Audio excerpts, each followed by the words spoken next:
Hello everybody, Edge0626 here, bringing you some more Battlefield 1 gameplay. Today I'm on Empire's Edge.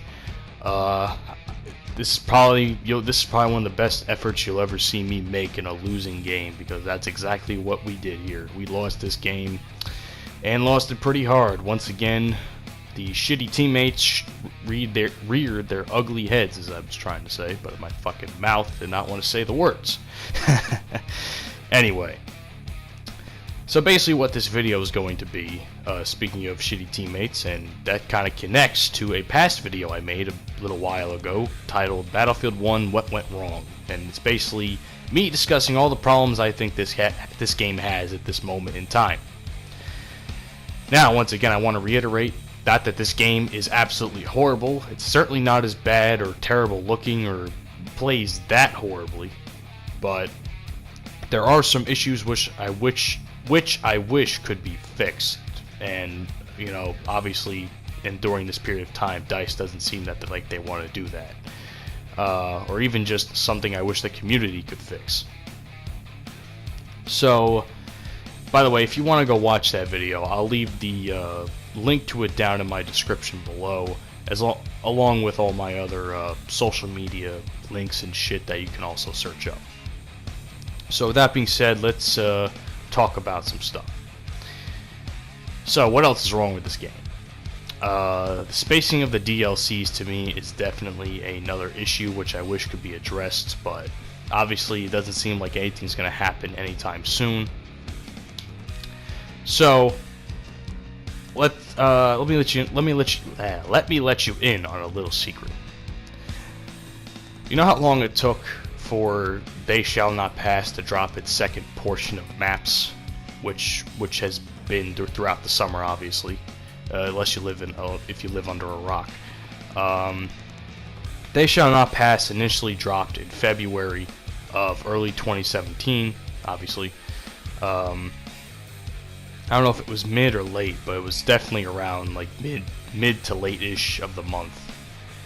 We have not gotten another map since we didn't get another map until June, and it was only one map. And Novell Nights, it's decent, but it's not great. It's not fantastic. It looks great. It doesn't play superbly, but it's still a decent map. And then we have the utter shithole that is Prise de Terre, or whatever, however the fuck you say it. I'm not French. That map is terrible, and that was dropped in July, late July. So in that amount of time, we have had February, March, April, May, probably to like late June. So mid to late February to mid to late June, 5 months difference. I know this game is a 3-year life cycle, but the game was dying well before the map packs even dropped for premium members. So, and actually now I should actually mention I'm a premium member, so I get the maps a week or two early anyway, and even then it still wasn't enough to save the game. Obviously, throughout the rest of this game's lifespan, we're going to see a rise of players, because they're going to want to play the new maps to see what the new maps are all about, and then it's going to go right back into the same cycle. Then the game's going to die, the player base is going to lower, that type of thing. The fact that this game, I don't even think Battlefield 4, from what I understand, what I've heard from other YouTubers such as Jack Frags and shit, Battlefield 4's DLC drop wasn't even that long. It was like these DLCs have taken quite a long time to drop, and right now we are in late August, and we're only getting one map this month, as far as I know. We are just skimming the surface of what In the Name of the Tsar is going to be, which is, I think, is Lupkow Pass, or I think that's how you say it. Yeah, I think Lupkow Pass is the map that we're going to get. But one map, come on now, come on, man. One map, that's all you're going to give us. This is supposed to be, I think, the biggest map pack that this game's going to drop. Honestly, you think they would give us a little bit more than that? If you're going to at least drop the map, at least drop some of the weapons as well. because right now playing the same map over and over again, which is what they're kind of doing in CTE right now, doesn't seem to be a good idea.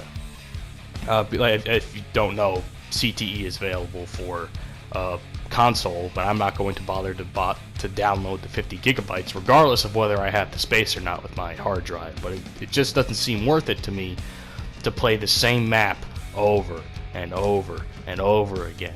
It's basically what we're going to be doing when Lupkow Pass drops later this month, if not, it hasn't dropped already by the time this video uploads. So so that's one of the issues, the spacing of the DLCs. And if it's going to take this long, imagine what the other two are going to be like. So just think about that for a few minutes. Another thing I want to talk about is inconsistency. This game at times happens to be very inconsistent, and I'll tell you why. Take a shotgun. Once super deadly in Battlefield 4, so much so that people who bought servers banned shotguns from their servers because they were that OP. And technically, if you're using a close quarters weapon, it should be. Why in Battlefield 1 do shotguns do nothing? I know the Hunter is still a really good gun despite the nerf it had early in the game's life, but it seems to me that as the more I play with shotguns, the more inconsistent I see.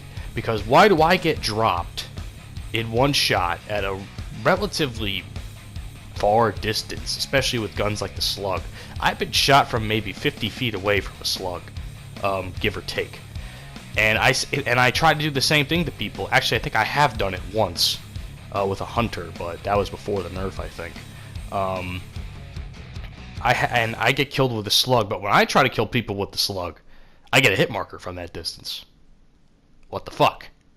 Another thing is this. Why? Obviously, I'd show it if I could, but I wish I had footage. Why is it when I shoot somebody dead in front of me, whether I'm when I'm hip firing or actually aiming down sight, a shotgun is a gun that spreads. It has a shell that spreads, little mini particles that rip you apart from the inside out. So when I know this game isn't supposed to be realistic, but why when I shoot somebody, I feel like the spread doesn't go anywhere. It just shoots in a straight line. It's like a regular bullet. Like I'm using the auto-loading. Hell, it practically has as much spread as an auto-loading bullet, which isn't much at all, if any. But as you can see, I got fucking bayonet charge. I'll get to that in a second. So why do shotguns are very inconsistent to me at times. So like I get dropped from a mile away, or even close up. But when I try to do the same thing to people, sometimes it doesn't do shit. And let me know if you have the same type of issue. I play on console. I don't know what it's like on PC or whatever. So if you play on PC or whatever and you don't have this issue, or you have this issue, please let me know. I'd like to have some feedback on this. I want to know if people have the same issues as what I've been seeing. Bayonet charges. So it's cool to bayonet charge a motherfucker when he's literally 1 foot in front of you, and you don't have any time to react or do anything. First of all, the scream is one thing. The scream doesn't show up until like the last second. So before you even have time to react, you're already dead. So that's pretty bullshit. I posted a video a while ago of a stream highlights where I was bayonet charged from literally point blank range. And I'm wondering to myself, how the fuck did he get me? There's no way he could have bayonet charged me like that. I think DICE needs to fucking nerf the bayonet charge a little bit. I know they kind of made it to where, see, again, that's a little bit more of a respectable distance, but regardless, I still think that was pretty bullshit. Perfect timing, right? It just happens to play on the screen as I'm talking. But, yeah, so that's pretty much all I got right now. If I do happen to find anything, please fucking... If I do happen to find anything, I'll make a video on it. But if you have anything that I still haven't touched on yet, like I said, go back and watch my last one, my last What Went Wrong video, and watch this one and see if I'm still missing stuff. I'd like to know like what you guys think about the issues in Battlefield 1 so far. I think I've covered all of the major ones. At the same time, I think there's so much more wrong with this game that I feel like I'm not touching on or I'm forgetting. Technically, this is a part 2 because I forgot some of the stuff in the last game. So, it's that's just the way it is sometimes. But like I said, man, I'd like to have your feedback on the game, or like on the game so far for you. I'd like to have your feedback if you've experienced any issues that I've discussed. I'd like to have your feedback on what your own issues are. It would be greatly appreciated, because I want this game to be... This game is good. It's not a horrible game by any means, but it's died relatively quicker than I anticipated it being, although granted that there isn't much to offer. There wasn't much to offer initially, and for whatever reason, DICE has chosen, the summer of all things to, try and make up for what they haven't done yet. So... And I'm assuming that's going to be a constant thing going on in the future with Battlefield 1. I don't know. Anyway, I hope you guys have enjoyed this. I think I went like 15-7 or some shit. You don't get to see my score at the end of the game. Yeah, I think it says 15-7. I could be wrong. It's tiny as shit on the screen for me. So, anyway, I hope you guys have enjoyed this gameplay. Let me know what you think in the comments section. I hope you all have a great rest of your day after you watch this, and I'll catch you all on the next upload. Peace out.